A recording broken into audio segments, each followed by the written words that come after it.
Hello everybody, কেমন আছো সবাই? আশা করছি ভালো আছো, আর আমিও অনেক ভালো আছি। তো হ্যাঁ, এটা ছিল ভাইফোঁটার ব্লগ। ছাড়ার কথা ছিল অনেক দিন আগেই, বাট একটু লেট হয়ে গেল আর কি। যাই হোক, এই যে দেখো, সকাল সকাল স্নান দান করে বসে পড়েছিলাম ভাইফোঁটা দেওয়ার জন্য।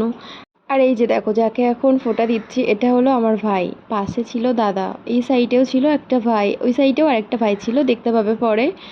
আর ক্যামেরায় যাকে ধরতে দিয়েছিলাম সে ঠিকঠাক ধরতে পারিনি, তাই জন্য এটা আমার দোষ নয়, এটা তার দোষ। বাট কী করবো, তাও দিয়ে দিলাম। আর হ্যাঁ, তোমাদের ভাইফোঁটা কেমন কাটলো অবশ্যই জানিও কিন্তু। আর যেহেতু প্রথমবার ভয়েস দিচ্ছি না, এত নার্ভাস হয়ে পড়ছিলাম, কি বলবো বুঝতেই তো পারছিলাম না। বাট তাও ওই এরকম, ওই যে ভাইটাকে দেখতে পাচ্ছ। আর আমার ভাই হচ্ছে এত দুষ্টু, এত দুষ্টু, কি বলবো, দেখতেই পাবে পরের কি করছিল, দেখতেই পাচ্ছ। আর ও আমাকে মিষ্টি খাওয়ানোর জন্য এরকম বায়না করছিল, আমি খাচ্ছিলাম না তাই এরকম ঝামেলা করছে। আর দেখো না, সবার পিছনে লাগছিল। আর আশপাশের আওয়াজগুলো একটু ইগনোর করো প্লিজ। আর আমার যে ক্যামেরাম্যান, সত্যি কি বলবো, এডিট করার সময় দেখছি উমা আমাকেই তো দেখায়নি।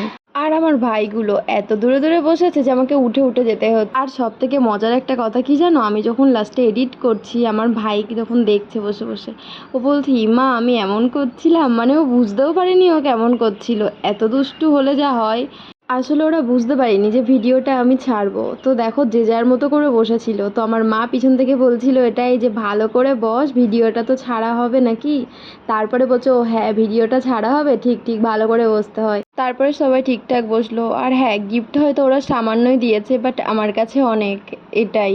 তো আমার শেষ, এবার আমি আমার গিফট নিয়ে উঠবো, এবার আমার বোন বসবে। তো সকল ভাই বোনদেরকে জানাই শুভ ভাইফোঁটা। সকল ভাইরা ভালো থাকো, সুস্থ থাকো, লাভ ইউ অল। আর হ্যাঁ, লাইক কমেন্ট শেয়ারটা করে